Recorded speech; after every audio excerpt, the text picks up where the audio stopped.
That'd be good when YouTube does eventually decide it's too much for us, controversial, not to have conspiracy, but health videos and sun gazing urine therapy. Probably that'll be time to bugger off from YouTube and start something else. Yeah, that's why Brighteon started. You know, the Health Ranger. No, don't even know that. Okay, I really haven't heard of that. Oh well, there's this dude called the Health Ranger. He like has a lab and he like testing. I'm gonna take this down. And anyway, he got kicked off YouTube, so he started his own YouTube. Yeah, because he's talking about vaccines, and whatever. He had lots of people following him, so they kicked him off YouTube. Wow. Yeah, that's controversial. Yeah, gee, my face is still like asleep today, but yeah, you know, funny You look tan, mate. You look proper tan, innit? Proper tanned. Yeah, I mean, it's always sunny here, so yeah, makes it easy. Yeah. Definitely, bro. Okay. Anyway, bit of inflammation this morning. Okay. Got my old drink, urine as well. I might talk about his urine if I get to some point chance. Oh yeah, that's a good idea. That's the best thing, because people are spending all this money on supplements and all this stuff they don't need. You know, it's just the best medicine is made by your body every day.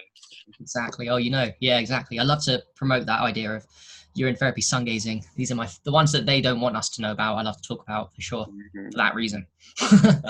Yeah. I mean, yeah, it's really cool. You know, people. I mean, I know myself when I first found out about all this health stuff.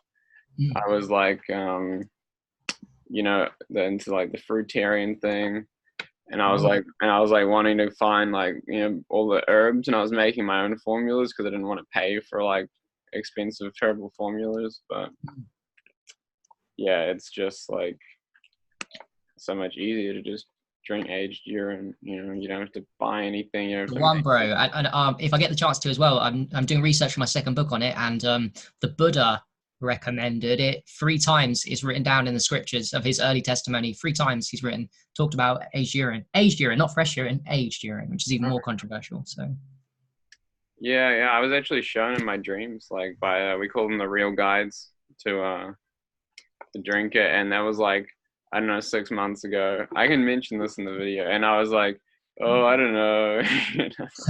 And so I tried it a couple times, and I was like, not about it. I just like left it, and then I was shown again after like I did a juice fast, and I was like, okay. And then yeah, bro, I talked to Brother Sage, but he sent me his books. So, yeah. Oh yeah. Yeah. Okay, we're already here, so I'll just go live and I'll introduce you, and then I'll try to share in a few groups. Before you get going, so we get some people. And at the end, actually, if you could, I've got my own group of self-alkalized to realize I'm trying to build up. So you could tell me those groups you share it to. Maybe you could give them, because I want to get my interviews as well bigger. I'd like to interview you too as well, but we'll talk about that afterwards. We'll interview you as well. So yeah, carry on. Sounds cool. Yeah. Okay. Here we go. Okay. 3, 2, 1. Okay, hello and welcome to another episode of New Talk Now, where we talk about what is new now, because life is always new now. And so today we have a cool guest. This is Harry Matadine, all the way from the UK and beyond. And so Harry's here to talk about his real experiences with the all-natural environment and, you know, having a healthy physical body and anything else that comes up. So yeah, we're going to have some fun here. So if Harry, you just want to introduce yourself a bit while I share this video around a little, that would be great. Sure. So thanks, Henry, for having me on, and thanks for approaching me for an interview. And yes, my brand name is Holistic Health of Harry. My name is Harry Matadine. I'm 32 years old now, I had to think, nearly 33. And I've only been in the health community. I love what you said about new stuff, because I think I'm kind of new. I've only been in the health community 3 years ago, coming from a very broken place. And not coincidentally, of course, synchronicities have led me to the position I'm in now, where I have some small influence on the world, on people within the health communities. And I've discovered some of the most powerful but free health therapies in the world, which I love. So the most powerful and the free is just something that resonates both. So for that reason, I promote heavily I'm very open-minded experiment, but I tend to promote And my favorite things to talk about tend to be very simply, like I said, free and powerful things. So yeah, that's where I find myself at this point in my journey. Yeah, and so what made you get into like, I don't know, where were you at before you started becoming healthy? What were you doing with your life? Like, what were you already aware of? What kind of instigated you to like start paying attention to what's really going on the planet this lifetime? Sure, mate. Well, I think like many of your audience and probably yourself too, we all have a story. We'd love to say I was inspired. I would love to say that, but it just wasn't true. I was broken. I was kind of a normal kid until about the age of 14, 15, 16, and puberty hit me. And you know, when you're a guy and you get those hormones raging, I just fell in love with women and all women. But the problem was I was really bad with girls and really scared to talk to them. Like even basic social skills was something I lacked. I was really shy due to my parents and other things. I wasn't the cool kid in school. I was the weird kid. So that kind of fucked me up and put me inside my head and led to 3 or 4 or 5, 6 years of in uni of social anxiety, of what I call extreme social anxiety. And I say extreme because I used to hide in the toilets at school, for example. And then when I hid in the toilets at school because I couldn't be around people, even at breaks, what happened was I started telling myself negative stories. So I got into a really dark, miserable place in my head, and my belief systems about the world and about people that nobody cared about me started to manifest into a reality where I just killed my self-esteem and started. I couldn't look at people. I couldn't go to the shops to buy stuff. I had to look down at the streets all the time. My body manner, I couldn't look people in the eye. Kind of like forced autism without having autism. So yeah, that was me at my nadir, but that was what eventually led to a breaking point. I came out of uni. I thought, right, I can't go on like this. I've got no friends, no social life. Forget about girlfriends. I've just got no life. I've got no friends. I'm too weird. So I had to do something. This was 10 years ago, and yeah, I didn't actually start with physical health till 3 years ago. So the first 7 years I spent on emotional health, CBT. I just fixed my brain and started facing my fears, cold approaching girls, actually, picking up women, if you want to put it like that, trying to talk to girls and saying, oh, you're cute. And I spent a lot of time just facing my fears and growing and fixing that brain, and people are nice. And yeah, that was the major part of the first 7 years. But then 3 years ago was the beginning of, okay, I've exhausted kind of emotional health. Now it's time to look into physical health, as it were. So yeah. Yeah, that's cool. Thanks for sharing. A lot of people in our generation, you know, we've come up through this society that is just so distorted from anything that makes sense, anything that's, you know, natural.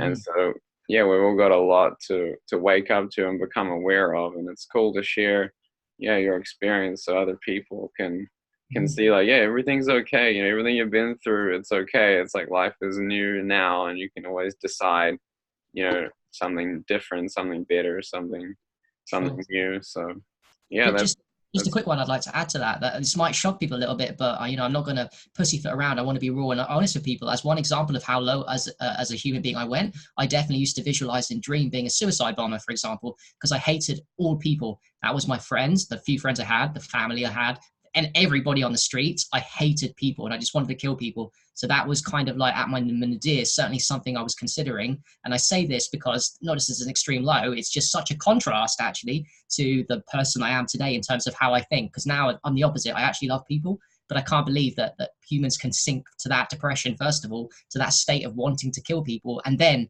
the transition, which took time, don't get me wrong, but if I can do it, then it's possible for, manually for anyone to fix their brain, right? To fix from dark to depression to happy. Yeah, well, one thing we talk about here as wonderful worldwide educators is that we have a real awareness. It's not like a higher self, it's like your real awareness, it's your real being, and you can learn to recognize that and perceive from that. And so, like everything else that we have, like in creation, we have 5 bodies. You have a physical, emotional, memory, mental, and intuitive body in creation. And all that we call like the personal self, okay? But then here you have your real awareness, and that actually operates the personal self. But you like decide how much you want to let your personal self decide. So your personal self is like a product of its environment, and all of creation is like full of distortion. It's like a big simulator with different levels and dimensions, so you can gain experience to recognize what isn't real, so you can eventually recognize what is real, right? And so like what you're saying is you're there's like these parts of yourself, or they were there, you know, they used to be there, that wanted to do all this dastardly stuff, but that's just, you know, like I said, a product of your environment. And then when you learn to recognize that that doesn't make sense and that you want to like make better choices, then yeah, you can. But yeah, I mean, I myself, I went through hell as a teenager on this planet, you know, like paying attention to what's going on just with the environment around me, people, you know, decisions people were making. There were so many things that didn't make any sense, you know. Like, why would you just, you know, there's like, you know, people struggling all the time, but they keep deciding to make the same decisions to stay in the same situation that they keep complaining about and like suffering with, you know. So Yeah, change is hard, bro. I get it, because it was hard for me too. But you have to reach a point where you think enough's enough. Like, it takes time too. It took me so long to enjoy this process. Like, it was to me 5 or 6 years. I was doing the right things, taking the right action, and like it was so slow. I was like, I wanted results. I was conditioned to have results quickly. Like, I'm trying so hard, Harry. I'm trying so hard, but it took ages for me. And now in a position that I really do, even though I don't get results or anything that are amazing, I just love the process, and that's what life is. Just enjoy the process, because the process is one from birth to death of this incarnation, of just to try and enjoy it. You know, it's a fun ride. yeah, and even beyond this incarnation, you know, life is endless, and it's like you can endlessly become more aware of how awesome it is, you know. And so yeah, it's like there's no hurry, and then you just like keep deciding to see more, and then you will see more by deciding to, because there's always more to see. So Yeah. yeah, it's really, really cool how life is. But then, you know, we're on a purposely poisoned prison planet, so it can be real hard here sometimes. But you know, like it's like you say, as things get really, really hard or whatever, then you get to a point where you have to see more. You have to decide to get out of that comfort zone and take the risk to do something. So And you talked about hard there. I'll give you one example. It just came to mind when you're talking about hard. I mean, it is hard, but I think we're living in a golden generation right now. If I compare myself to, say, my granddad's, your granddad's may have fought in the First, the Second World War, when there was no opportunity for growth in that sense of spreading a mission and stuff. It was just about survival and people killing each other and absolute nonsense. And would you make it through the next day? We're actually in a blessed position right now where we can do what we want. We've got the internet. We've got networks of people we can surround ourselves with, even if the matrix out there is a bit crazy. We're kind of lucky compared to a lot of generations past. So I really appreciate that. oh yeah, like we have friends all around the world. We have group Skype calls and Zoom calls every week. We have on every continent. We have friends. We sing this sound, the new sound that connects you to the real universes, your real awareness, and helps you like remember your dreams. And you can become more aware in your dreams and learn things, be shown guidance in your dreams. It's like super cool. And so yeah, we connected with hundreds of people all around the world. We'll, you know, share our experiences. It's super cool. And yeah, for sure, like you said, our you know, grandparents, they didn't know about, you know, that you can, you know, live without food and all these like things that are so liberating, and that there's like this endless source of energy everywhere that supports everything, you know. Yeah. And so yeah, we don't have to be so worried about survival in that sense. We have the internet to connect with people, and yeah, I understand. It's cool, you know, the way things are. And then it's just going to get better because we have the awareness collectively to decide to make things better. And so there's a big adventure to come. And as it's kind of being prepared, we call it from the real side, you know, into the physical here. We just get more aware and more prepared in the process, so that when things are ready to really change here, we're ready to do what needs to be done to implement things that make sense for everyone. I'm ready now, bro. Let's bring it on. Bring it on, Matrix. Bring it out. No, I really am ready, though. Yeah, I agree with what you said. Yeah, it's cool. So when what do you want to share next? Like when you started the health thing, what was the first thing you found out about physical health? And maybe Mhm. just talk a bit about how it affected, you know, just the way you perceive things here, because, you know, it's not really your physical body that perceives things here. It's your awareness. So you have eyes, but, you know, you have to decide to open them and perceive. And you know, you can use your peripheral vision or you don't, you know, so.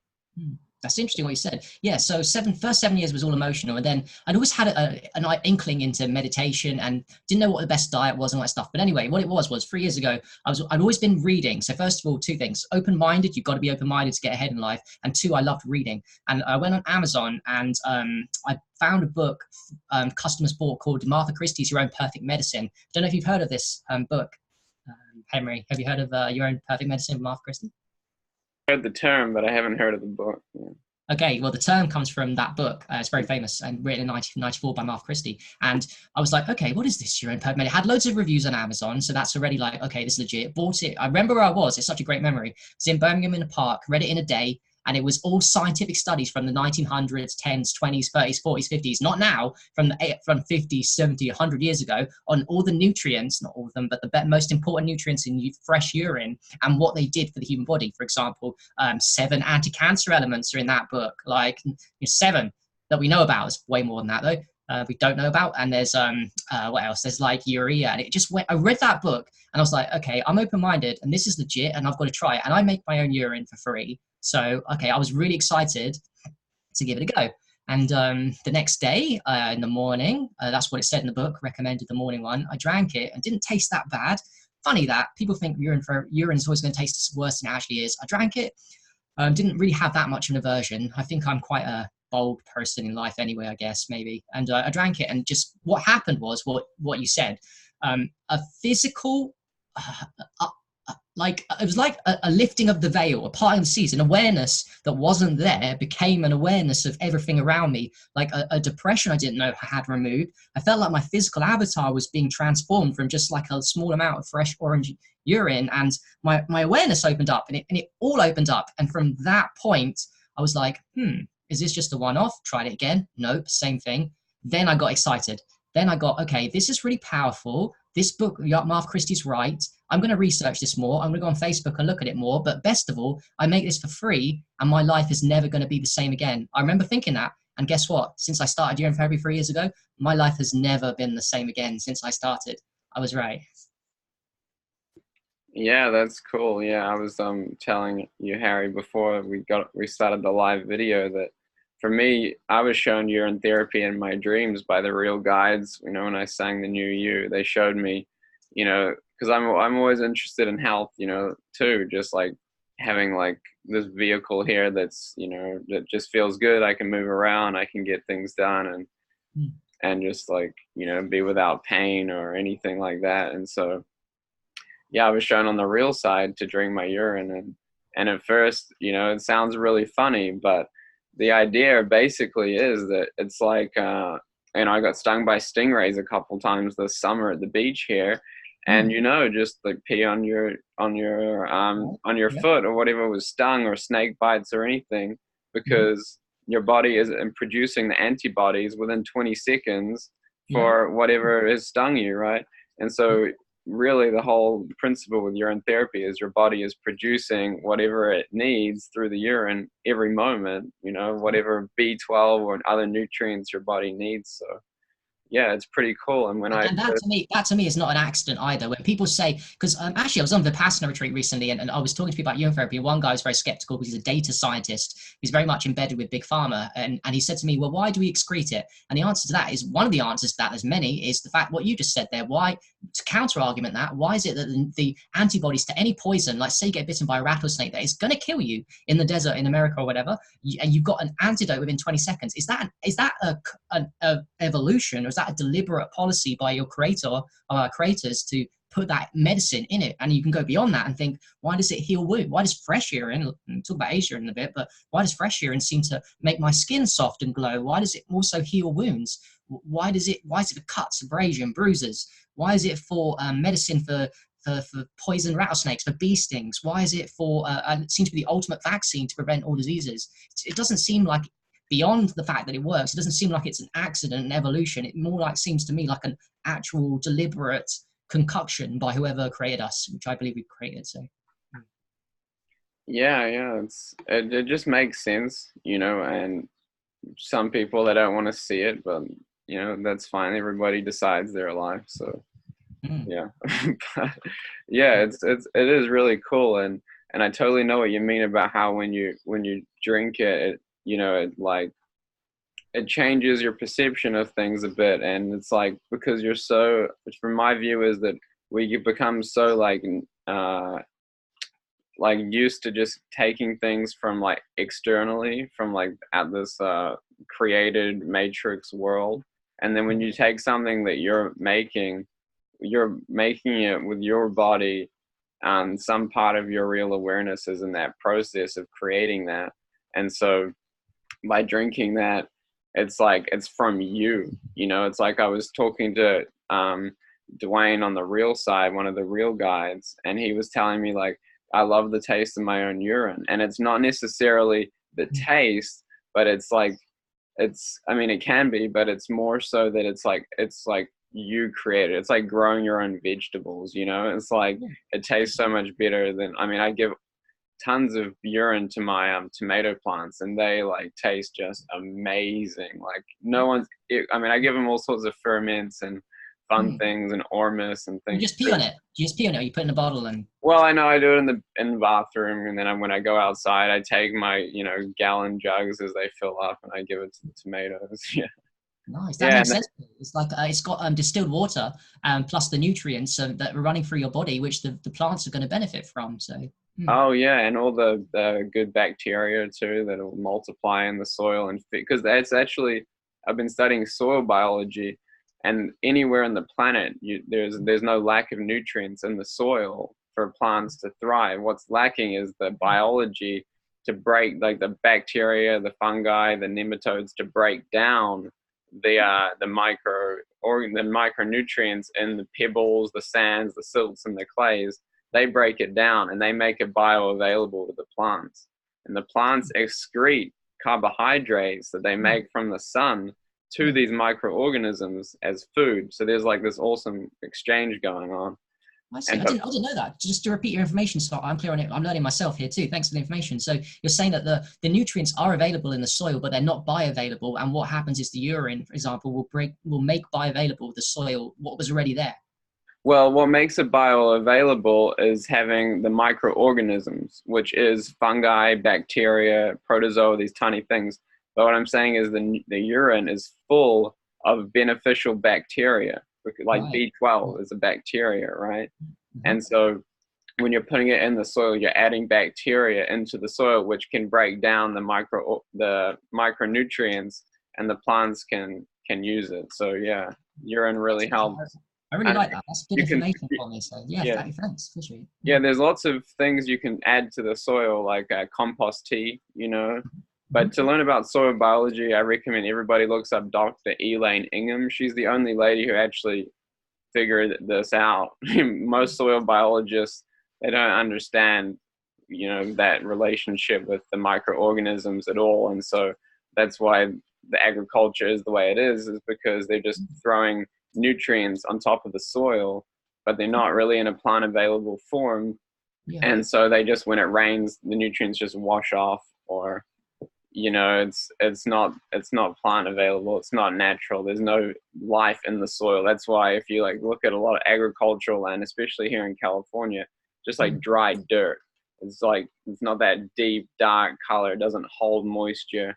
If you have real biology in the soil, you don't you know, even if here in the desert where it rains like, you know, a dozen times a year max, so it's like a good rainfall, you know, a good proper soil will absorb the dew every night, and it will be like, it will just thrive no matter what, because the roots of like even grasses can go 12 feet down into the dirt, you know, into healthy soil. And each part of the roots of the plants can have a different pH to grab the different nutrients available at each pH. So yeah, there's so much that people aren't told about soil, but basically it's like you look at the forest, there is just like millions of different microorganisms in a productive rainforest, you know, that it's really cool, and we can recreate it just by adding, you know, the good compost and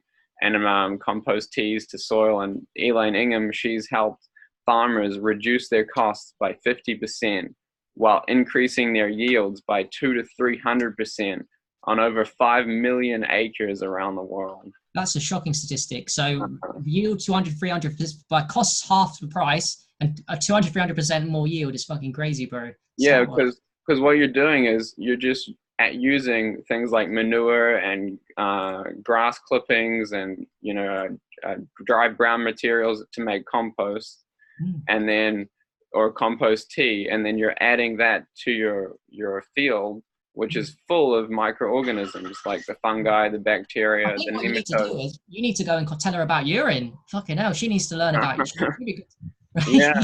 Yeah, and then when you mix, that's what I've been doing. I've been mixing the two in my tomato plants. You just close your eyes. It's like a psychedelic experience almost, just like the amount of flavor. I just try to taste all of it, for as long as I can, like these thin cherry tomatoes with like a thin skinned cherry tomatoes that just pop in your mouth, like. If you're up for it, and I think you would be actually for this experiment and soil microbes. So we talked about fresh urine. There's another level beyond that, which I'm sure you're vaguely aware of, which is aged urine, which is just your urine when it's sitting in a bottle or a container of any sort, it ferments. Now that you're going to like, because this ties in exactly with the idea of increasing the microbacteria. We believe that aged urine, one of the reasons why it's more powerful is because the proliferation of vitamins, minerals, hormones, enzymes, but also the bacteria. So that is going to make, I know this for a fact, I've done it with plants before. For some reason, when you put aged urine over plants, over grass, over trees, it will make that process like 10, 20, it will take it to untold levels of quality soil and quality plantage. You won't believe it, bro, but it's an experiment I would like to see you try in the future one day. Just sit it in a bottle for a couple of days, try it for a week. Yeah, I've done it for a week, yeah. And yeah, I totally know. Yeah, it works. It's great. And yeah, I use aged urine in my enemas, and I drink a little bit, put it out of my nose. It's fun you're stuff. down with urine therapy. I didn't know that. A little aged urine. Yeah, nice. Yeah. I read, like I said, Brother Sage's book, "Living Waters from Within." It's pretty cool. Yeah, it's cool. Like I said, when you just like, as you keep, how do you say, like, as you just like keep becoming like more self-sufficient with your own body, your own awareness, you see how there's just like this, we call it an isness. It's like you can't define everything that is, but like all life is an isness. And so that isness supports everything. It's like invisible, but it's always everywhere. It's everything. And so when you see that, when you begin to perceive that, you can always, like I said, it's endless. You can always perceive more. But when you begin to perceive that, it's like you're always okay, and life is so cool, and things just appear, and in creation, it's like a reflection of that. But we can have fun here sharing that reality and how we experience and how we view that reality. And so, like I said, I was shown in my dreams, in the real side, to drink urine. And then it's like changes my physical experience here, which changes how I can like perceive from my real awareness. So yeah. It's really cool.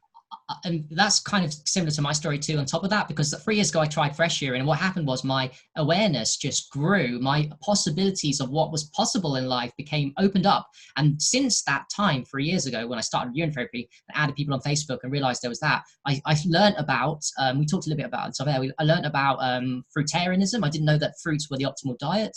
I learned about dry fasting. Wow, that changed my life. I learned about it. And what did I do when I learned about it, heard about it? I tried it, because that's the only way of real learning. It's not just like, okay, this might work. I need to know if it works. And I did 16 hours, which doesn't sound like a lot. But when I was doing only like 10 hours before dry fasting, it made a massive difference. And I incorporated, it opened up the doors of now yoga, sun gazing, that came 1.5 years in.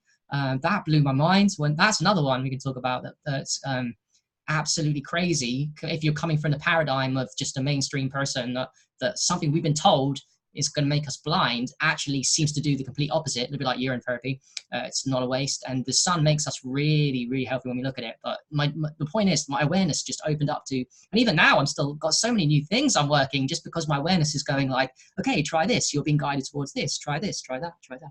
So yeah, I love it. Oh yeah, it's cool. Like, yeah, when I first found out about the fruitarian diet, I was like straight into it. I was living in Costa Rica at the time, and I could live off like fresh mangoes and papayas for like $12 a week, you know, and it was just like awesome. And I was doing 16-hour dry fasts, and oh, I felt so good, you know. But at the time, I was under the impression that, which a lot of fruitarians are and health people, is that your kidneys filter all the acids and through your urine, and so that it's like really toxic. So I had heard about urine therapy, but I was like not interested for a long time. But yeah, and I did some 36-hour dry fasts, and yeah, that was really interesting, you know, like yeah, it's pretty cool once you get down and you're like, and I was walking around after like 34 hours on dry fast, and I'm like, hey, I feel pretty good, you know, like Yeah, walking right. on I've train heard a tracks, paradigm of like balancing, the doing doctors. cartwheels. The doctor's like, you should die after 24 hours. That's the official line. Your kidneys will break down. And somehow the kidneys seem to thrive. I mean, I've done 7.5 days last November. I'm going to do longer. So I'm going to push the boundaries of hard dry fasting too. And that my kidneys did not die. I came back as a new little baby. My system had completely rebooted for that length of time. And it's completely against the paradigm of you need water, let alone food. People say, oh, well, you can survive without food for maybe 40 days, but you can't survive without water. Well, actually, no, it's not even about survival. You can thrive without food and water for a long time. That's my belief. Mm-hmm. Yeah, well, it's like I was saying, what supports us and what supports everything is the isness life is, which is that awesome aliveness that is everything. You know, in creation, people try to like name it or prove that it's there scientifically, but when they come up with terms like scalar energy, you know, this is like a scalar energy Russian geometry pyramid.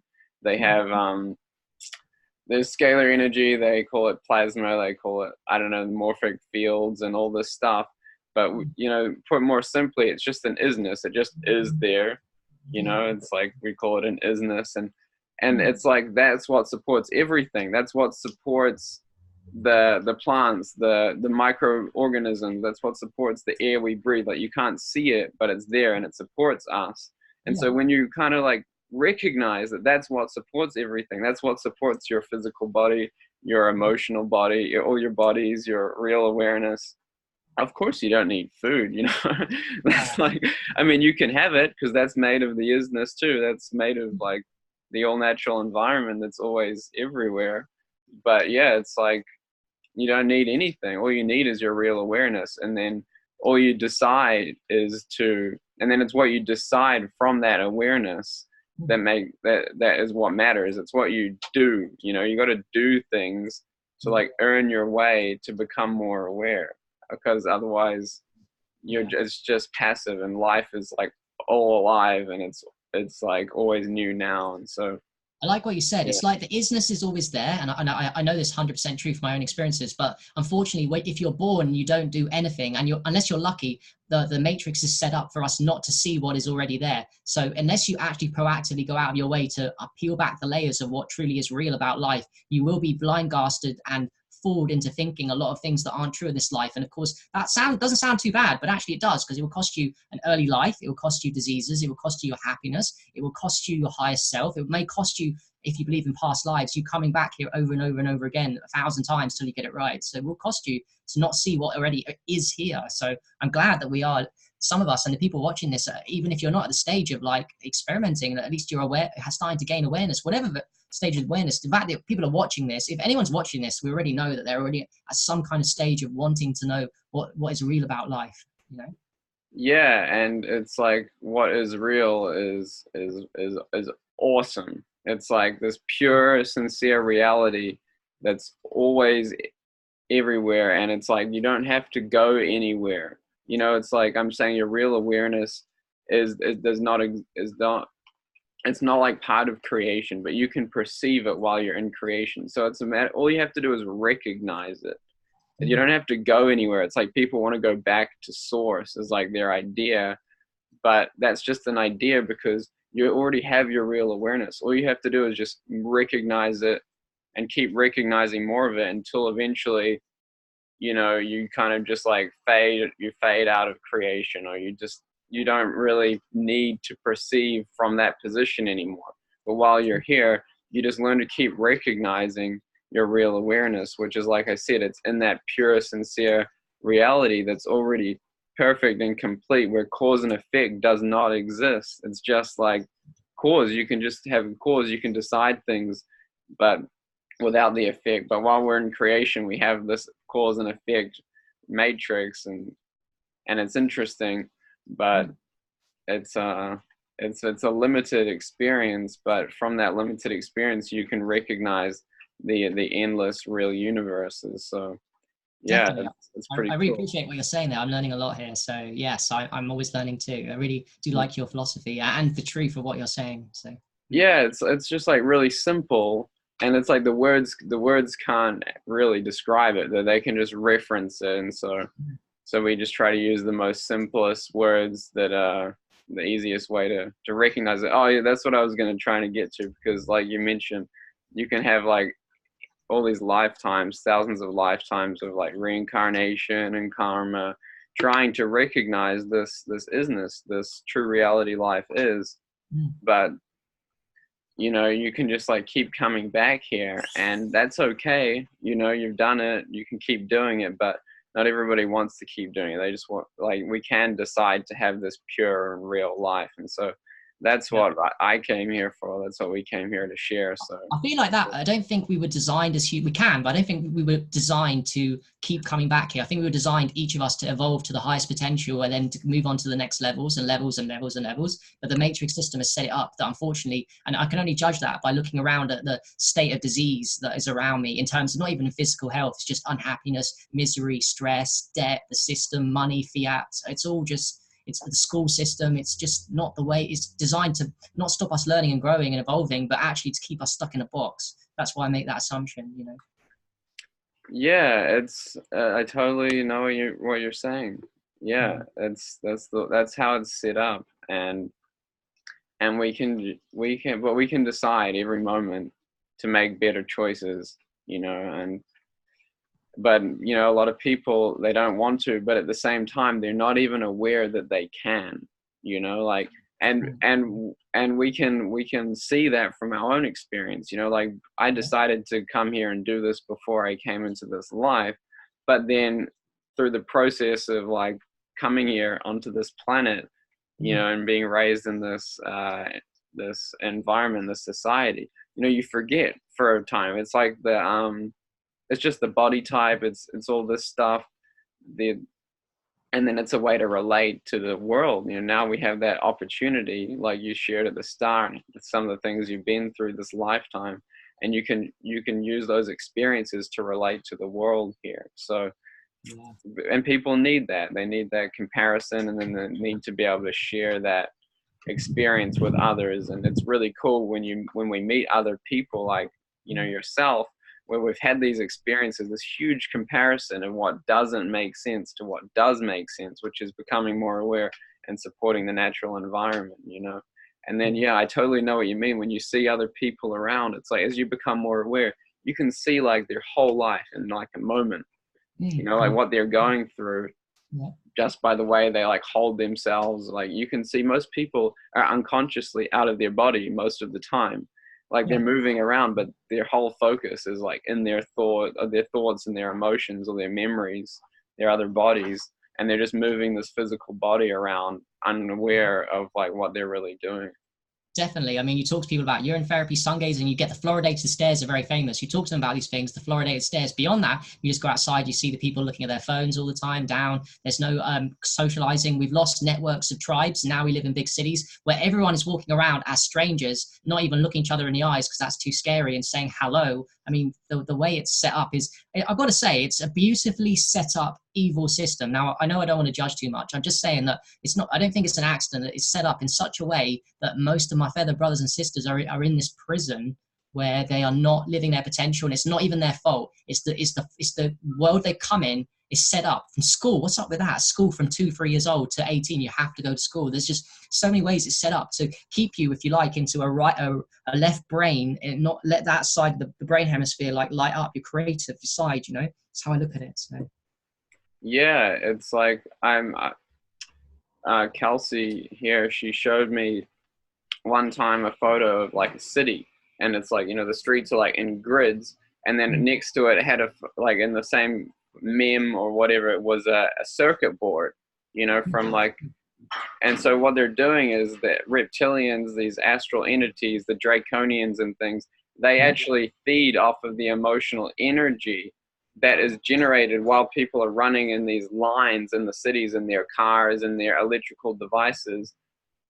Their astral abilities allow them to do that, and it's set up in such a way, just like a circuit board, because all this technology is really kind of like black magic. It operates in the astral realm and the physical realm, and so they're sucking people's energy through the formations of these cities. So it's very 100%. real. Yeah. 100%. And just to add on to that point, actually, I've got some information on psychopathy, because I think psychopathy, which is something not often talked about, is true, legit, and it links in with the reptilians in my mind, because there are people that are, this might be controversial to some people, I don't know your position on this, but I've had experience, and I know people in my real life who are born, I don't mean psychopathy from damage by environment, I mean psychopathies, that people that are born reptilian, and in the sense that, I don't mean they're reptile, I mean that the sense they are born with no compassion and love in their brain circuitry. It's not that the environment can ruin you like that too, but people are born like this. So if we have it in our environment, maybe, I'm not saying how many, I don't know, 100, 1,000, but they exist.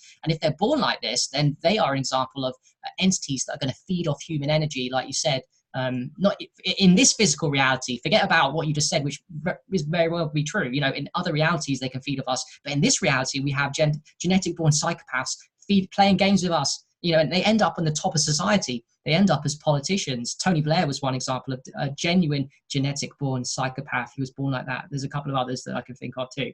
So yeah, it's a mad world we live in. It really is.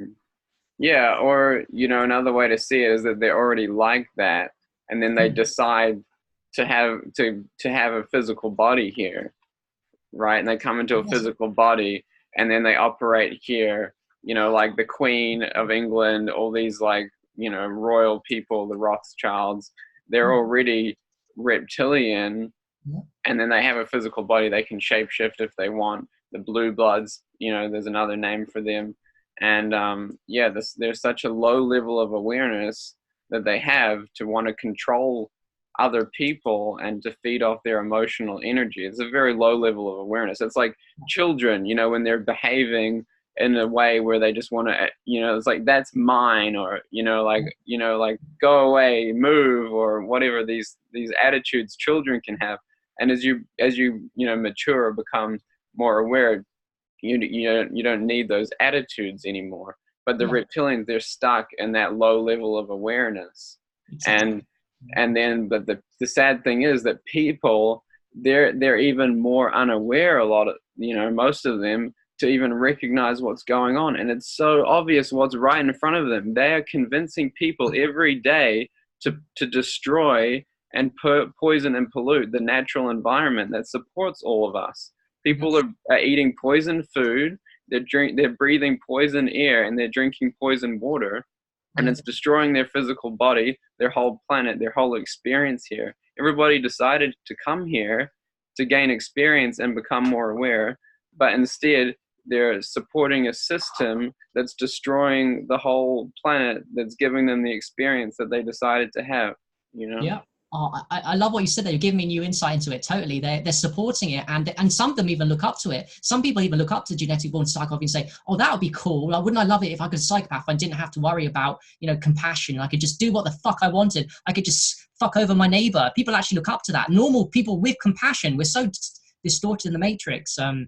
That's true. I just like to say as well, thank you very much for saying that about the reptilians that chose that. I didn't think of that, and that's very true as well. They could well have been reptilian and chosen to come into a physical body as a reptile, as a genetic born psychopath. That, because I've tried to, with the people in my life, the genetic born psychopaths that I know of in my life that have kind of ruined me but made me at the same time, I've wondered, well, where can they come from? And one of the theories I had was they were there for my evolution, so they were consciously put there by source to make me, that could well be true, but also what you said could also be legit. They've come there just to create havoc, whereas they never were human to start with. They come onto this plane as a physical body because, and like you said, no one knows.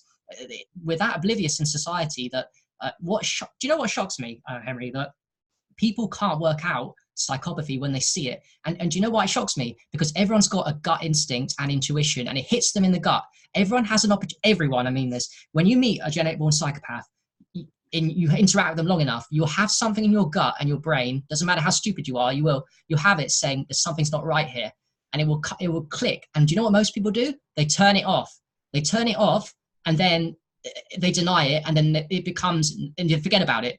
And that's not how we're supposed to live, because we're all born with an inbuilt thing saying that is not human. Wake up, that is not like you. And everyone turns it off, and it's crazy. It's mad to me. Like, I had a choice. I'm not going to turn it off because I want to see the truth as it is, but people do. People turn it off because I don't know why. It's too scary. It's like, people, they don't want to face themselves. Yeah, because it's what you're saying is that your intuition. It's like I'm saying, you have an intuitive body. You know, you have mental, causal, physical, emotional, and intuitive bodies in creation. And your intuitive body is the closest to your real awareness. And when you, and that's like, it's like your avenue to get there. And you get these insights, and you get these like views from your intuition. They come through, and it's like you can become really keen at like seeing what makes sense, and like seeing these things, like your gut instinct, you know, it's like your intuition, like you're talking about. And it's like some people, they can like, you know, some people call them psychics or seers, you know, that can see other things people are experiencing in their other bodies from their intuition. People see it differently to others. You know, for me, you know, it's like, it's more of like I said, I can see someone, and I can see like, you know, like the way somebody talks to me, like somebody says hello, or, you know, they're like, I know, for one example, the other day I saw this neighbor guy, and I said hello, and I said a couple other things to him, and the way he responded, I saw that he was like afraid of me, because and it was like the fear that he had from his father. I could just like totally see how like when like his father spoke to him, how he was just afraid, and he was like, oh yeah, you know, but he wasn't listening to the words I was saying, or paying attention to how I was actually, you know, speaking to him and like presenting myself, which is just like real. I was just being real and just like talking like I am now. And he was like, oh yeah, and he just went, and he turns and walks off. And I just like got this whole view of how he was like still afraid of his father, and he was like carrying that whole relationship, and he's projecting that fear out into the whole world, because that was what was portrayed to him when he was growing up. Yeah, that's really sad, and that's really common. Like, we have to break past of the traumas, and that's certainly what you and I and many people already watching this have done. Is we had to start the process of thinking, okay, these traumas are here, these are things that happen to us are real, it's not our fault, it's part of the matrix, but we have a choice now to see reality is and start undoing this programming, because like you said, it affects everyone around you. And the gift, the funny thing is, you're a really nice person, I can tell, and if you came up and said hello to me, I would be present enough to pick up your energies. And I'm an empath too, so I'll be like, okay, cool, I like this guy's energy, he's gonna make me feel good. But if you shut yourself off from that, what are you doing? You're not serving humanity, you're serving your own traumas, which is projecting onto other people, like you said. And it's just an endless cycle of what we talked about earlier, just coming round back here again and again with your misery and your problems. And the cycle just goes on and on until generations break free, like this current generation, which I'm super excited about. I'm so excited about what's happening in my life, the people I know, yourself, and all the people in my Facebook community. What I'm seeing is not even the real world is changing. Like, it's not perfect. We've got a long way to go, but there's so many things that are happening right now that are just unreal. For example, one, Henry, like I believe they tried to put 5G and 4G out there to try and kill us off. And yes, it will make you unhealthy if you don't look after yourself, but also it's backfired a little bit on them, because I believe that's done the opposite effect. That's actually spread the word. Now we've got people like ourselves talking, making friends in real life, meeting up each other online, building up communities. So everything they're trying to do, in my mindset and belief, might be wrong, is that everything they're trying to do to stop it is almost actually advancing us. There's no stopping it, is what I currently believe, that we're slowly getting back control, and it's game over in this generation probably too. Yeah, that's really well put. I got a lot of views from what you just said, and one thing is that, yeah, like what's happening? One way to see what's happening is that there's like this new wave of awareness coming from the real universe into creation. Okay, and we call it the new sound. And one thing for people to look up is that if you go to Kelsey Lynn Brown's YouTube channel, or go into YouTube and just type in the Orion Queen, Okay, a Orion Queen video, and there's 3 parts. It's in one video, and it's about how the Orion Queen, she was like the one who sent her son Enlil here, or Enki, or both of them, to come and like mine the planet. Well, they were going all around this physical realm, and then they came to Earth and they found gold, and so they mined the planet. And this is hundreds of thousands of years ago, when there was, you know, mile tall, 10 kilometer tall trees and giants and dragons going around on the planet, and they ruined the whole place basically. And you know, it was really cool. And anyway, so they've been here for hundreds of thousands of years, because they live for like 300,000 years or something. These are giant 300-foot reptilians, and they can shapeshift and all these things. And so anyway, with this new wave of awareness, what the real guides, Dwayne and Claudia, have done is they've put their Orion Queen into the Phantom Zone. You can watch that on YouTube, or listen to how they put her in the Phantom Zone. And since then, things have really started changing here, because she was the one manipulating everything here. And so now it's more like things are kind of more like on automatic, with like Rothschilds and the Queen of England and stuff. They're still deciding their thing, but on the real side, they've been put into the Phantom Zone. And so they're just kind of like, their physical bodies are more so on automatic here. Yeah. And so by what has been decided by the real guides and the real universes, and people deciding that they want to become more aware at the same time, this like new wave of awareness has been instigated. And it's been a long process. Thousands of years of like decisions have come to like this moment now that we're all experiencing here. And so we all want to become more aware, like you said.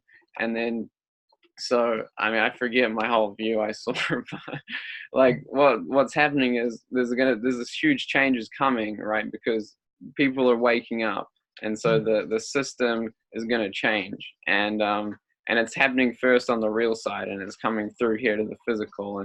And that's why we have these projects for the world. People can go to, I forgot to put it in the description, but turfclub.club. We've created this project plan where we're using the soil biology. We talked about scalar energy instruments. We're going to plant rainforests all around the world, and people can go there to have a real purpose. Instead of going to a university or getting a job or doing something to support the business system that is destroying the natural environment, people can have a real purpose to support the natural environment. And it's really simple. You just like plant trees, plant herbs, food, clean the air, you know, with these instruments, or, you know, whatever you want to do. We're going to have on site, they're going to have universities to study these things, and healing centers with, you know, hyperbaric chambers, and, you know, people can come and talk, and yourself, you can come and talk about urine therapy and all this stuff, and everybody can just learn and become more aware and do things that make sense and have a real purpose here. And through that process of doing things that make sense, we get to recognize that isness that's supporting the natural environment, right? And so the whole system is going to have a big like change to make this happen. And so it's really, really cool. And like I said, in the meantime, while this is like happening on the real side and coming through here, we just get to prepare ourselves to you know, become more aware and be ready to do these things when they come, because it's in the doing. It's like we can say things, but we have to like do them, you know. And so like even just now, us talking and sharing what we're becoming aware of here on this video, we're doing something. We're putting our intent. Our intent is like very important for people to recognize what their intent is. And, you know, so our intention is to like create a real benefit for all, you know, become more aware. And so we're putting that out there, and it affects things. You know, we have cause and effect here. So yeah, definitely. And there is a lot of advantage to talking about things, because what I found is the more I talk and connect with people in real life or on Facebook, the more I manifest that into reality. So the Matrix wants you, part of the programming of the Matrix is very much that it encourages you to talk the talk but not walk the walk. That's programmed us from birth. For example, you learn a lot of bullshit in school that's never going to be needed. You just got to do things you don't need. But part of our things that we got to do is what we're doing is we're talking the talk, we're planting the seeds, and then we're watching those seeds grow. We're putting the soil, we're putting nice fertile soil, as you put it, into, and manifesting to reality what we want. It's not all about like a daydream, like, okay, this is actually real concrete action and real becoming a better person, and bring us closer back to source and why we're really here. That's really why I think we're here, to be happy, healthy, find out why we're really here, to honor the creation, honor the guides, honor our possibly our soul contracts, if you believe in that stuff, and to help as many people as possible, because it is of service. Even if you were to want to become enlightened, if one believes in a Buddha enlightenment in this in this lifetime, it still would, you'd still feel the need to serve, because that's where happiness comes from. Once you've been through something like a struggle and you come through it, and you know, and you see other people around you struggling, even if you are enlightened, you'll still want to help other people. It's not just, I'm enlightened, now I get to sit in a cave and it's all about me now, I just feel happy, I've done my work, fuck everyone else. No, it's about like, okay, now I'm enlightened, now I'm happy, now I see isness and what it is, now I'm here to serve the people that I see around me that are in pain, right? Yeah, that's really well put. Yeah, like the days of going to caves and things, it's gone, because you know, I mean, there's a reason why that worked back then, and we can go into that. But you know, instead, it's like you can just see. It's like you said, we're all so affected now. There's a lot of people here for one, but you know, we're in this microwave. This whole Earth is just a big microwave EMF bubble. You know, it's like you talked about the 5G, and so we're all getting fried here. You know, to some degree. The more healthy you get, the more alkaline your body gets, the less you are affected by that. And we can actually start to use, as we get healthier and we become more aware of our other bodies and our abilities that are non-physical, we can actually offset these things, and we can, like, you know, we can control the weather with our mind. We can get together and we can overdo what the harp and things are doing. You know, we have to become more aware, and we have to focus and do it. But it's like the Syrians, they're like the planet, you know, the race of people on Syria star system. They had a 10,000-year war with the Orions. The Syrians, they just ate these giant kiwi fruit like fruits from their planet, and the planet would talk to them and tell them where to go get the fruits if they needed fruit, right? And the Orions, they did that you know, millions of years ago. They were eating coconut like fruits, but instead now they eat people and animals and things like this. Oh, wow. So but the reptilians had the technology. They were throwing bombs and everything at the Syrian planet, but the Syrians, they were with the natural environment. They used their mental abilities to use asteroids to hit the Orion ships, and that's how the war went on. Okay, so we can learn to do that. People, they will get together in groups and they will move chemtrails, you know, away from them. But as soon as their focus goes to something else, you know, their routines here, the chemtrails will come back. You know, we can create these instruments, organite Russian pyramids and things like that, but you know, we're not stopping the cause, which is the chemtrails coming out of the sky. So we're doing that from the real side, and there's you know, other things. But what I'm saying is we can be creative. We can use our other bodies and our abilities, because yeah, we can really do anything. You can imagine it, you can do it here in creation. So it's pretty cool. Let's talk about things that we can do. Like, we all have moments where you're thinking of somebody, and that person either rings you, or like you're thinking of a song. If people don't, and you know, that song comes up. Like, these are examples. Cats and dogs have powers too. Your pets do. So of course humans do too. So these are little things, that synchronicities. What are they about? Serendipities. These are all examples of the universe, of our power, little glimpses of our power. So if one person can do it, and we already know that we outnumber whatever archons, evil, reptilians, or whatever lower entities you want to call them, which we definitely know here, that run the world, whatever you want to call them, we outnumber them. And even if we didn't outnumber them, just one of us has more potential, because we are higher frequency than they do. So not only do we outnumber them, but even just one of us has way more potential to it's like a dark room. You've just got like a little candle. What happens to a little candle in a dark room? Be pitch dark, it lights everything up. They're in big trouble, and quite rightly, it's almost inevitable that, from the way I see it, that there is just no hope for it. There's a shift, and we are living literally in, and I know this is a bias, because people are like, oh yeah, of course, everyone thinks they're living in the best times and stuff, but it really, if you study history and stuff, I really do believe we are, and that's exciting. Yeah, it's really cool. Yeah, it is how things are. And you know, it's like my parents had a dog when I used to, you know, stay with them or live with them, and I would talk to it telepathically. I would say, like, you want to go for a walk, and I would watch it, like, look up and go around and like walk over to me, and like it wants to go for a walk. It's pretty cool. And then there's the possibilities are endless. Like I said, Have you heard of Sheldrake, Rupert Sheldrake's work? Yeah, the morphic resonance guy. Yeah, like cats and dogs, like there's some they're really close. Male or female human like dies or gets ill, and they're coming home, and they just know. So if cats and animals, which we consider to be lower animal forms when they're really not, I mean, in terms of what their potential is in this lifetime, I think we would agree humans have the capacity to consciously evolve more than animals, say. So if animals can do that, imagine what we can actually do. That's crazy.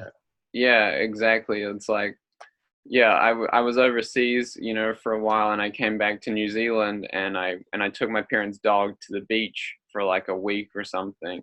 And then I left the dog at their house, and I went out to do some stuff, and then I was coming back, and 10 minutes before I came back, the dog was like, scratching at the door and like, barking a little bit, like I knew I was coming home. And my dad said when I got home, he goes, "Wow, you're really connected with Marco while you're at the beach,"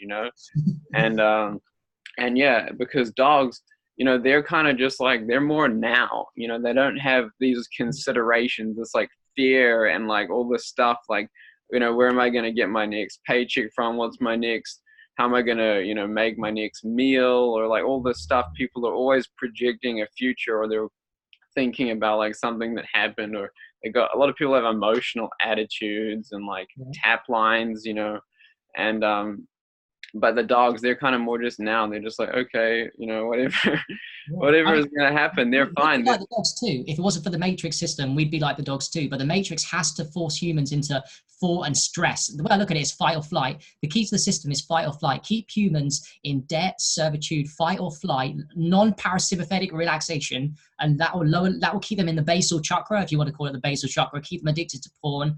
Porn, that's a huge topic. Porn for guys. If we're going to go further, genital ejaculations every time of sex is something that I now look as something that is keeping us all. I mean, like if you're losing semen, no, I'm not trying to judge or anything, but I've just learned that ejaculation every time you're having sex, every couple of days, is just killing the man from his ultimate purpose in evolution, in wasting the male seed. And it's all part of their plan, just to keep us in like fight or flight and low emotions and like need and hunger and survival, and us against them. And it's not about love, cooperation, and who we really are. It's just like base. Yeah, it's like you can actually watch, I forget the name of the doctor, but he's a cool doctor. He talks about, cures for AIDS. And this was like back in the 80s and 90s, he was talking about this. And he talks about how women, they can conceive without even, having, intercourse with a man. Like that's where the story of the Virgin Mary, I don't know, maybe it wasn't an allegory, the Virgin Mary story, maybe that was true. Exactly. And people can do it, and it's been done. And I read about it in a book about the Mayan peoples. There was like people in different tribes that were conceived that way. And so, and that's how the Orions do it too. The woman, they don't need the man. So the woman, like the Orion queen, is like the in control of that relationship, because she doesn't actually need the man, and so women can do that here too. And it's like, you don't need that stuff, it's like you don't need food, but you can decide to have these things. But but it's like being aware of your decisions and what you really need. And realistically, you don't need anything, but at the same time, while you're in creation, you know what I'm trying to say, Henry? We don't need anything that's outside of ourselves, because it's all inside of us. Because the God, the creation source, whatever you want to call it, is inside of us. And that's the reason why we're here, to let that sprout and flourish, to find out who we really are. And it's not out there as much as it is inside here in the internal world. That's why I look at meditational practices, physical health protocols, emotional health protocols. They're all to do with how you perceive the world, yes, but that starts from looking inwards and going inwards into, where am I not looking at life? Where am I, what we talked about earlier, suppressing my gut instincts? Where am I looking at life wrong? And being bold enough to say, you know what, I've been living it wrong this time, and I'm going to stop lying to myself, and I'm going to look at my shadow, because I get it. It's really scary to look at your shadow. I know, because I used to lie to myself. I used to lie to myself at how bad and damaged I was. And I was like, I can't look at the shadow. I'm not ready for it. I'm just going to, and at one point I had to look at the shadow, and That was 10 years ago, and I never stopped looking the shadow. And I'm not perfect, and I've still got a lot of healing to go. Even though you've had me on, and I appreciate it as a guest, but trust me, I've got a lot of healing to do. So I've got a lot of like shadow work even now that I'm like, oh, I've reached a level, but I'm like, oh shit. If you want to look at it from your said, like the isness, I'm not there yet. There's more isness that I'm too scared of, and things like plant medicine I will do in the future to bring me as not as a cheat, but as a way to make me, okay, there's levels here, Harry. You thought you were at a level, but now you're just going to have to go to new levels and levels and levels. So yeah, you can just keep asking yourself, what am I not seeing, and then it's like, and then by saying that, you're admitting to yourself, your personal self, these created bodies, that there's more. And so then you can like, it's like a program that you have agreed to, a tap line, and then once you recognize it, you can let go of it, and you can start to see more. One way of saying it is like, life will show you more, but realistically life is already everywhere. You're just opening yourself up to seeing more of it, yeah. and you can have this like communication with it, really, in a way. And you'll see things like, you'll get messages, you can get them on the real side. Some people, like myself and others, we remember our real side, our dream experiences. But here in the physical too, the real side is here and now, because all life is always everywhere. And so you can get messages like on the side of a bus or a truck or something, and we see these on track vans sometimes, and we're like, okay, cool, we're on track. And it's cool. That's what synchronicity and serendipity is to me, by the way. It's a wink from the universe saying, hey, you're on the right track, you're doing something right. And it's a reminder to you, because sometimes even people like yourself and me lose faith, and we forget the reality that actually we're being guided to a mission. So when these serendipities and synchronicities happen, it's like, oh, you've forgotten that you are being guided, you're doing the right thing, you're on the right path. And you're like, oh, thanks for that, appreciate it, just the right time. Yeah. And it's like, a lot of people, that I talk to or that I see, they don't want to have like a guide or a guidance outside of themselves. I'm trying to see if I can get the light better here, but it is what it is today. And so but by just allowing yourself to like say like, oh, I'm open to real guidance, and then like by singing the new you, you're like deciding that you want to see more. And so the guides who have decided their position, they're like intermediaries between the real universes and creation. They can show you more. It's like when I first started singing the new you, I was seeing like my past lives and all sorts of stuff that was what I wanted to see at the time, and so you can see whatever you want. I mean, it's super encouraging to have guys. I mean, I get the idea of like, oh, I'm doing a lot for myself and working really hard and it's all about me. But actually, it's really helpful to know that you are being watched, you are being guided, because it gives you support and it gives more meaning to your life. And it means that the struggle, as tough as it is, even for people like ourselves that are awake and trying our best, we're going to have tough struggles to come still in duality. So it's nice to know that it's all for a purpose and you're not alone. That's the whole point. It's nice to know you're not alone, whether it be with people like yourself and me, or as friends on this earth, or with other people that are helping us. There's help everywhere we look in the universe, on every single level, like physical and, like you said, the 5 bodies and all these kind of entities. There's so much going on that I can't fathom. I just know it's there. Yeah, it's like it's so cool. That's why we come into creation, is to recognize the support that life is giving us, And so it's like a reflection here where we see like the sun shines and the plants use that energy to grow, and they produce air that we can breathe. And it's like there's the support, the microorganisms in the soil. You can look right down into it, and there's just life trying to support life, supporting life, And so we can support each other in becoming more aware, just like the guides can do that for us too, if that's what we're deciding. But at the same time, in creation, I got this view the other day when I was looking at the soil biology, is how, by the fact that parasites can exist, these like... What's your opinion on parasites? Do you think they're all bad, parasites? I'm just curious. I mean, I don't know. I mean, let's just say there's good and bad ones, right? Yeah. But by the fact that bad ones can exist, there's always the possibility that they're going to grow to a number where there's going to be like too much, there's going to be like a disease and things will die, right? And Yeah. so by the fact that it's possible, and Mm. it's going to happen at some stage in creation, whether it's in a billion years or a million years, there's going to be like this huge outbreak of parasite because it's possible.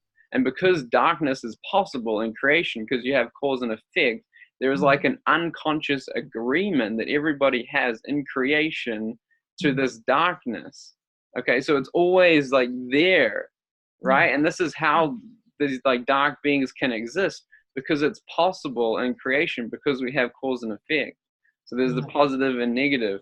And so this was like, it's like a subconscious thing, agreement that we have to demise in creation because it's possible and we decided to come here. Okay.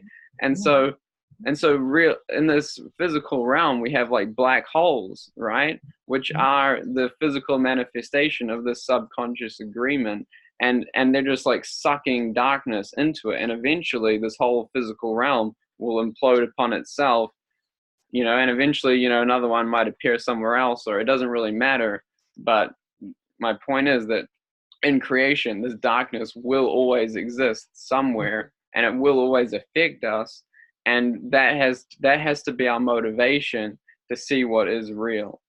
Oh, I love it. And that last line particularly, I think my interpretation, by the way, what you said is really, really smart. And I need time to assimilate what you said. I need to rewatch this video that we made together. But why the darkness is here too is because we have unconsciously, like you said, manifested it to evolve. Because what I said earlier about inspiration, desperation, people change for two reasons. Inspiration, desperation. Well, my psychology and psychology of most of my friends is that we were desperate and we changed. And that desperation came from the darkness, actually. It came from the darkness of the matrix. So because we admit cause and effect is real, and because we can't seem to be inspired from just the sake of inspiration, we need the darkness. And you're right, we're always going to manifest darkness, and psychopathy is always going to be here, and archons and reptiles, because of that reason, because we can't become our best selves yet without the darkness. We need that to motivate us to see what's true. We need the comparison. And there's always comparisons here in creation. It's an interesting experience, to say the least. And one thing I do recommend people watch is, there's an old movie, I think from the 50s, called The Forbidden Planet. And it's all about the subconscious of people. I don't want to give away the movie, but it's a very interesting view about the subconscious of the main character, and what people are subconsciously agreeing to. And to definitely pay attention to those agreements, because it's very real. And one thing I really encourage people to do is to test the new you sound. You can sing it however you want, but it's like new you, and you can sing it however you want, but you get into a relaxed state, feel it, come into your physical body. And then when you go to sleep, you can ask to see your tap lines. And tap lines are like restricting agreements, like in the Matrix, where Neo wakes up. It's a representation of what tap lines are. They're holding you into those created bodies, your emotional body, causal body, mental body, and whatever. They're agreements holding you back from seeing more. And you can ask life or the real guides to show you your tap lines are on the real side. And it's awesome. It's like waking up out of the Matrix. For me, it was really cool when I did it. I made a video on my YouTube channel about it. And basically, in short, I went into this cave and I met this being, and I asked her to show me my tap lines. And she entered my body. I was probably on the astral level. She entered my astral body, and everything went dark, and I was just like filled with rage. And I recognized that my first tap line was like anger. And so I just let it out. It was like the most like awesome feeling. I just let it all out. And then I was falling from the sky, and I had no parachute, and I was like, oh, I'm afraid. So I just and there's like a guide laughing at me because I didn't fly, and I knew I could fly. But anyway, and so I just let go of that. And then you come back here, and it's like, oh, wow, it's like we're really just in the Matrix. Every day we wake up and we decide to wake up here to do things, to become more aware and share what makes sense. So it's cool.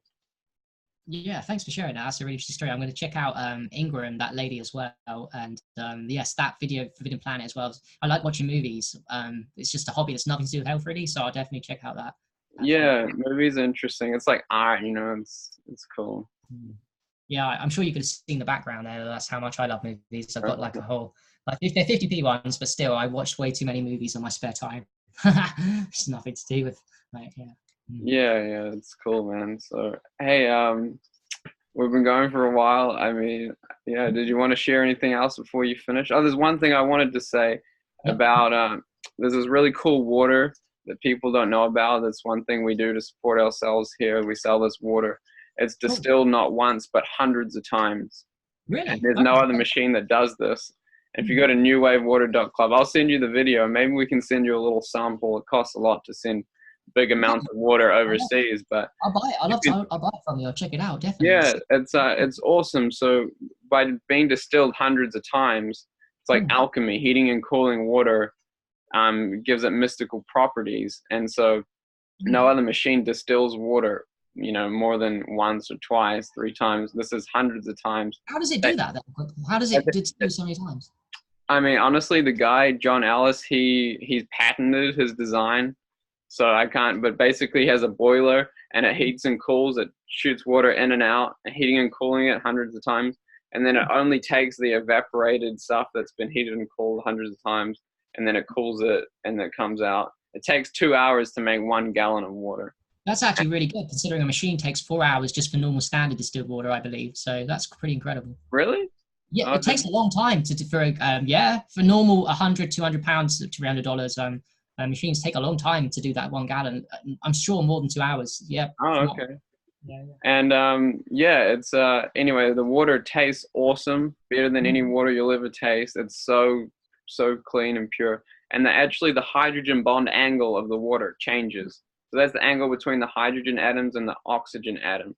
So 50 years ago, that angle was 108, okay?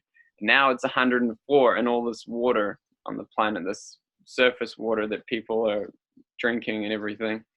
And then this water is 114, which is right in between ozone and hydrogen peroxide. And so when you drink it, your whole body, all the water in your body can change to have that same hydrogen bond angle. And people cure themselves of cancer, diabetes, and hundreds of testimonials out there from drinking this water. And so what I was going to say earlier when we were talking more about health is that we've been drinking this for about a year. And what I've noticed is that when I'm drinking this water, my body has that hydrogen bond angle. So now my urine has that hydrogen bond angle too. So that's really, really cool. Changing the quality of the urine big time. Yeah, it's pretty cool. I mean, you can mix it. That's why I was saying we can send you just a small amount, because as little as 1 ounce to a gallon of another water will transform that gallon to have the same amount of energy, because it has 30 times more energy than any other water, because it goes through 2 UV lights as it's being distilled, and then it will convert to have the same hydrogen bond angle too. So people pour it in. UV light is powerful. UV light is powerful on water. So wow, that would make sense. Yeah, and it oxygenates the water. Yeah, so when people will grab 5 gallons of this water and pour it in a well, and it will purify the well. And they were doing that in Africa when Ebola was around, and people were drinking the purified well water and curing their Ebola. And there's heaps of testimonials out there. So it's really cool stuff. And we've been going out and sharing it with the local community here. We've been selling it online for a year, but it's interesting talking to people about these like health things, and going to just like the random people in the community. And any shop, we go into every shop just to talk to them, talk to them about our environmental projects and anything that comes up. And it's really interesting to get people out of their personal self and give them that real experience. And it's really interesting. And then you give them a sample of the water and they're like, wow, this tastes great, because you know, even if they drink reverse osmosis or something, this water is it's got a lot more life in it. That's amazing, brother. Yeah, please do. I'll be happy to pay for a sample of that and try it out. Maybe even promote it on my Facebook for other people to try. So yeah, definitely. Yeah, that would be really cool. I'll send you a video about it and we can figure something out. Oh yeah. And in the meantime, thank you very much for having me on. I really appreciate it. And I actually learned a lot from you about spirituality and archons and reptiles. You made me think about a lot of things that I need to digest. So which is very useful for myself. So yeah. Appreciate it. Yeah, we'll keep in touch, Harry. I really appreciate having you on. It's been a lot of fun. Yeah. All right. Thank you, Henry, Okay. and thank you guys for watching. Thanks, Thanks. Harry. Cheers.